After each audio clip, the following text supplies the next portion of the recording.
Hi, I'm Dr. Dan Gordon. I'm an Associate Professor in Cardiorespiratory Exercise Physiology at Anglia Ruskin in the UK.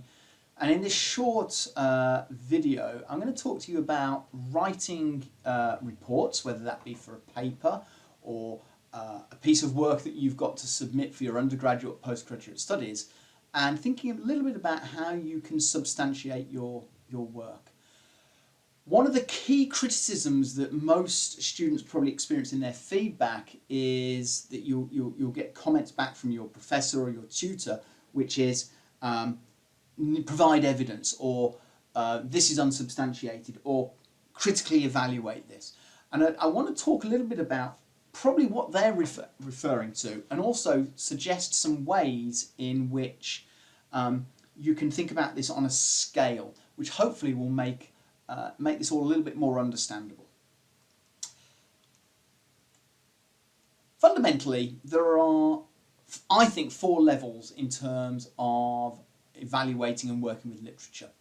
The broadest level is the kind of the one that most of us deal with on a day-to-day life through platforms like X and Facebook and Instagram, which are unsubstantiated statements. So somebody makes a statement, they make a claim, they put it on the platform, they press send, nothing else to support it, it's just an opinion. In science, and in fact in all walks of life really, we cannot work with unsubstantiated statements. They're taken as gospel, they're taken as fact. We as scientists need to be cognizant of whether that is a genuine statement. In other words, is there evidence to support that? So when we make statements in a report, quite often what comes back in the feedback is, this is a statement, where's the evidence? So fundamentally, you've made a statement which is, as an example, high intensity interval training increases VO2 max. That's a statement. What we need to do is think about, okay, how do I substantiate that statement? How do I demonstrate that high intensity interval training really does increase VO2 max? So the next level is the one that most undergraduate students think really is the way in which you substantiate something, which is you put a citation next to it. So if we take the statement again, high intensity interval training increases VO2 max, and then in parentheses afterwards you put Hill et al. 2022, the assumption is that the Hill et al. 2022 has made that a substantiated statement. It hasn't. It has simply put a citation at the end of the statement. So it's given some credence to the statement that you have made, but it does not substantiate it. Fundamentally, referencing is about using the author to substantiate the statement fully. So VO2 max increases VO2 max, Hill, bang. What we now need to demonstrate is the level 3 of writing. So level 1, level 2 are pretty basic levels of writing. They make claims, they've got a reference maybe, but it's not really explaining to us fundamentally what we get from level 3 and level 4, which has substantiated it. So at level 3, you might have high intensity interval training increases VO2 max, Hill et al. 2023. This is because high intensity training increases mitochondrial density and left ventricular volume. Now you've got something which has substantiated this. You've given evidence to demonstrate why the statement at level 1 is actually a genuine statement. Now that level 3, you'll notice that we had a couple of points there. We talked about mitochondrial density, and we talked a little bit about left ventricular volume. Both of those themselves need substantiating, so they would need probably references to go on to the end of them. And there's a point where you go, well, how far do I need to go? If I've stated that left ventricular volume increases, do I now have to substantiate the evidence for that? Well, that's where level 4 writing comes in. So level 4 writing is where you critically evaluate the level 3 statement, which is a function, of course, of what has been written at level 1. So this is where we critically evaluate this. This is about understanding whether there is a consensus in the literature. Does all the literature demonstrate, for example, that high intensity interval training increases VO2 max? Does all the literature demonstrate that high intensity interval training, in this example, increases mitochondrial density or left ventricular volume? If it does, we need to show that there is consensus. We need to show that with multiple citations and multiple bits of evidence to demonstrate that. If there isn't consensus, we need to show the counter argument for why there isn't consensus, again providing substantiated evidence to support it. So there's this kind of whole process of going from a level 1 unsubstantiated statement to a level 4 fully critically evaluated piece of writing. Now, if you're thinking as an undergraduate student, well, where should I be? The best way to think about this is really, if you are a first year undergraduate or first year undergraduate, you can probably be working at level 1, level 2 writing. Ideally not level 1, you want to be at level 2. As you're progressing from your second into your third year, you really need to be moving into substantiated writing and really getting into the critically evaluated writing. And as you progress further into postgraduate study, we have to only be dealing with critically evaluated writing. So there are these 4 levels of substantiation, and these are kind of just to put these into a bit more depth for you. So the level 1, it's what we saw on our pyramid. It is simply a statement. No evidence to support it. It is absolutely the least powerful form of writing. It can be quite persuasive, but it's actually the least powerful form of persuasive writing. It feels persuasive quite often because people use quite clever language. But fundamentally, it shouldn't be persuasive because it has nothing to substantiate it. There is no evidence. So these are a bit rude in many ways because they assume that you as the reader will take this as a fact. You don't challenge it.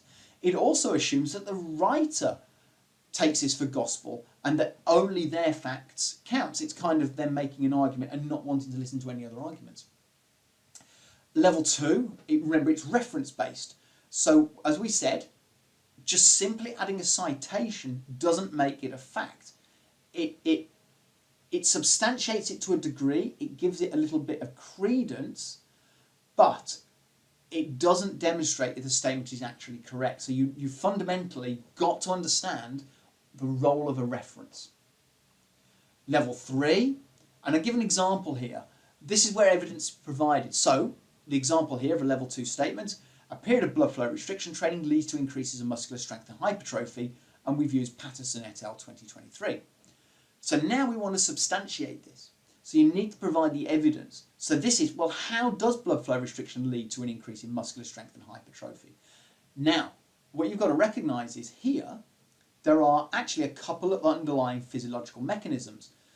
We've got mechanisms that relate to muscular strength and those that relate to hypertrophy. So fundamentally, we're going to have to now provide evidence for both of those, and that may require that we use additional references. It may be that Patterson gives you the overview, but you then have to find references to demonstrate the increase in muscular strength and the increase in hypertrophy.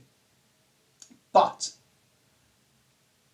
when we get to level 4, it's about the consensus, the notion of the critical evaluation. So we'll go back to our example.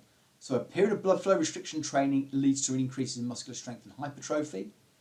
And then what takes it to level 3 from a level 2 statement is indeed Job 2020 suggests that muscular strength increases by 12% following a 4-week intervention, a consequence of localized cross-sectional adaptations of the muscle fibers, which are attributed to increases in hypoxic-inducing factor 1, French et al. 2024. So we've got evidence now for the demonstration. We've got Job demonstrating the overall change and French demonstrating some of the mechanisms. So that gives us the level 3 form of writing. What we now need to do is, well, is that actually a consensus, or is it that just Job and French are the only authors to demonstrate this? So we now need to see if there's agreement, and we need to show why there is or isn't agreement. So what you have to remember is a single study or a single statement does not make a consensus, it doesn't make a theory, and it doesn't make an argument.